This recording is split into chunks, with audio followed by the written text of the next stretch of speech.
विमल, पोलो, जोबा केसरी, हर पल मनाओ केसरी त्योहार। सरकार 2 टाइम खाना दे रही है।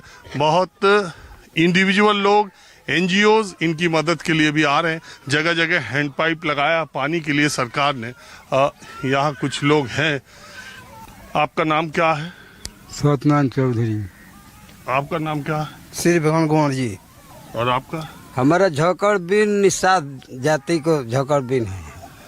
तो आपका पक्का घर था, कच्चा घर था, क्या था आपका? पाका का रहा था 11 घर के कीता 2 बार में उठा गया। हम ही रोते थे उस समय में।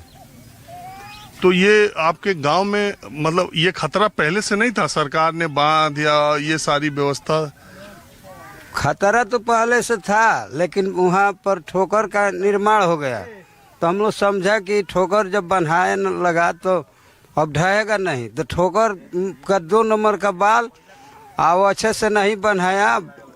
9.5 करोड़ पर ठीका था उसमें 1 करोड़ नहीं लगाया लोग।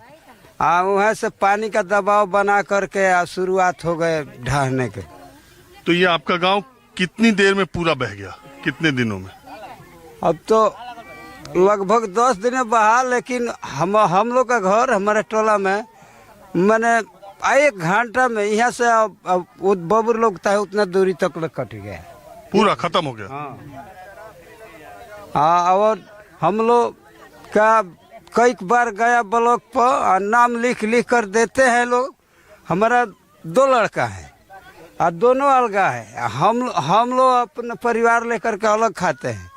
ऐसे ऐसे बहुत लोग का नाम सीओ के सामने लिखाता है या फिर वो लोग काट देता है। मुखिया कहने पर काट देता है। ऐसा ही करीबन 20 आदमी को अभी नाव कटा है।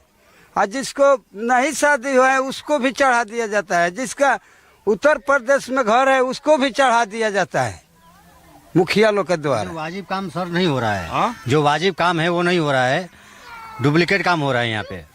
जिसका जैसे कि कॉलोनी मान के इंदिरा आवास जिसका है, जिसका मान के सरकार जिसका घर गिर गया, दरवाजा गिर गया, तो उसको जांच कर। मैंने सरकार का हमारा यही कहना है कि सरकार जिसे जांच कर, किसी का भी घर दे तो जांच कर दे। हाँ, कि हम यहाँ के नागरिक हैं कि नहीं हैं। हाँ, हमारा तो कुछ बचा हुआ ही नहीं है सर। हमारा तो सिर्फ आधार और पहचान बचा हुआ है, इसके बाद कुछ सामान ही नहीं बचा हुआ है सर। भूमिहीन आदमी को जिसका 1 धुर खेत नहीं है, खाड़ होने को नहीं है, उसका नाम काट दिया जाता है। जिसका नौकरी है, जिसका जमीन है, उन लोगों का नाम चढ़ा दिया जाता है मुखिया। अच्छा, आपका आधार है और वोटर ID कार्ड, भाई यही बचा पाए? सर यही बचा पाए। हमारा सब बिलिंग हो गया सर, कुछ भी बचा नहीं पाए हम। सिर्फ यही हमारा कपड़े के अंदर था, वही बचा हुआ है। और पैसा क्या था सर? पैसा 200-500 रुपए था। 200-500 रुपए हम क्या कर लेंगे? कमाने खाने वाले आदमी है। एक बात ये बताइए, वो जो वोटर का फार्म भरने वाला काम हो रहा था, हाँ सर, तो वो वोटर फार्म भरने के लिए BLO गांव घूम रहा था। आप लोग के गांव में घूम पाया कि तो गाँव में डूब गया? गाँव में घूमे थे यार, गाँव में आए थे घूमने के लिए। सब सर्वे करके लेके गए आधार कार्ड का। जो आदमी था सबको आधार कार्ड का पहचान का सर्वे लेकर करके गए वो। तो वो वोटर लिस्ट छपी तो उसके बाद आप लोग देखे कि किसका नाम कटा? कैसे देखेंगे जब बाढ़ पर है? कोई दिखाएगा ही नहीं सर, तो हम लोग कैसे देख पाएंगे? अब तो ये मुखिया जी के पास में रहता है, हाँ, विधायक जी के पास में रहता है। हम लोग कहाँ से मालूम? वार्ड देखा 3 दिन हम ब्लॉक पर गया, वार्ड के सामने देखा जो हमारे लड़का का नाम है। और फिर दूसरे दिन यहाँ आए थे CO पंचायत भवन पर मुखिया जी के सामने, तो फिर उस दिन नहीं रहा। ऐसे बहुत लोग का नाम लिखे हुए लोग काट देते हैं। जितने गरीब आदमी है, भूमिहीन आदमी है, उसी आदमी का नाम कटता है। अरे हम वोटर लिस्ट वाला बात कर रहे हैं। हाँ, वोटर लिस्ट को चेक हुआ था। हम लोग को भी आधार कार्ड है, सब कुछ है। बंसावली बन रहा था। बंसावली बन रहा था तो BLO बताए, वही बंसावली बना के ओपन किए हैं, वही दिखा रहे थे लिस्ट। नहीं तो जब से आप लोग यहाँ बांध पर कब से रह रहे हैं? बांध पर तो 1 महीना हो गया। 1 महीना तो 1 महीना हो गया तो ये अभी 15-17 दिन से ये ड्राफ्ट सूची जो है वो इलेक्शन, वो तो देखने का आप लोगों को मौका है नहीं? कौन दिखा? कोई नहीं दिखाया सर हम लोग से। आपको क्या मालूम आपका वोट कटा है कि नहीं कटा है, जुड़ा है?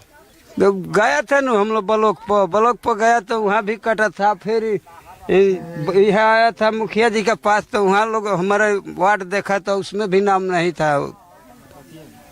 ऐसे न मालूम है। हमारी बहू है, 2 बहुआ है, तो मान के हमारा नाम चलेगा और बच्चे लोग का नाम जो कोई अलग रहते हैं तो उनको भी तो नाम सर देना चाहिए ना, जिनका शादी हो गया है, जो कुंवारे हैं। देखिए 2 बात है, हम सोच रहे आप लोग, एक तो जमीन जो असल में क्या है जब इस तरह की प्राकृतिक विपदा में गांव देहात रिहायशी इलाके खत्म हो जाते हैं तो सरकार पुनर्स्थापन के लिए व्यवस्था है कि आपको घर बनाने के लिए पुनर्स्थापन के लिए जमीन देती है।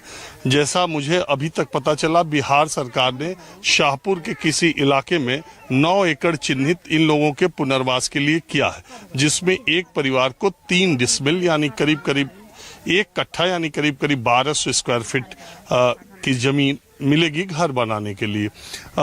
इतनी फैमिलीज हैं, उस फैमिलियों में आपको पता है कि आजकल बेटा बहू आते ही परिवार अलग हो जाता है।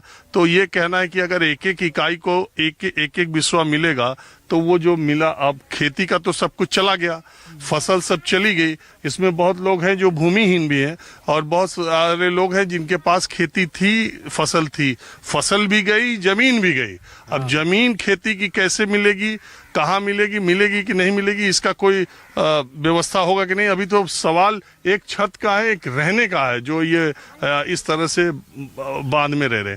तो एक बात तो ये है कि आप वो जो लिस्ट की बात कर रहे हैं बाबा झक्कड़ बाबा, वो जो लिस्ट की आप बात कर रहे हैं वो एक अलग चीज है।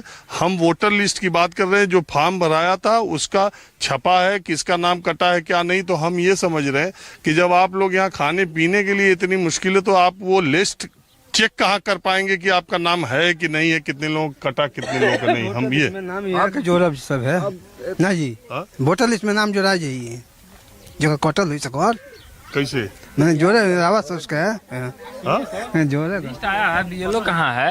बीएलओ का घर इधर है, तो वही बुला के बता रहा है कि तुम्हारा नाम है कि नहीं है। जिसका नाम कटा हुआ है उसको जोड़ रहा है और जिसका नाम है उसको एथी कर रहा है, वेरीफाई कर रहा है। आप लोगों से संपर्क कर रहा है ना? किया है, हम लोग गए थे देखने के लिए, हम लोग का नाम है।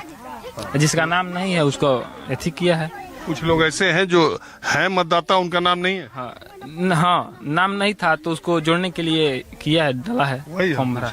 तो ये वो लिस्ट में गड़बड़ हो जा रहा है। ये सोच रहे हैं कि हम उस लिस्ट की बात कर रहे हैं, वोटर लिस्ट है इसमें, इसलिए क्लैरिटी होनी जरूरी है। तो चलिए मैं थोड़ा कुछ और लोगों से कुछ और हालात दिखाता हूँ। जैसा मैंने कहा, बिहार सरकार ने और एनजीओज ने, कुछ प्राइवेट लोगों ने इन लोगों की मदद की है।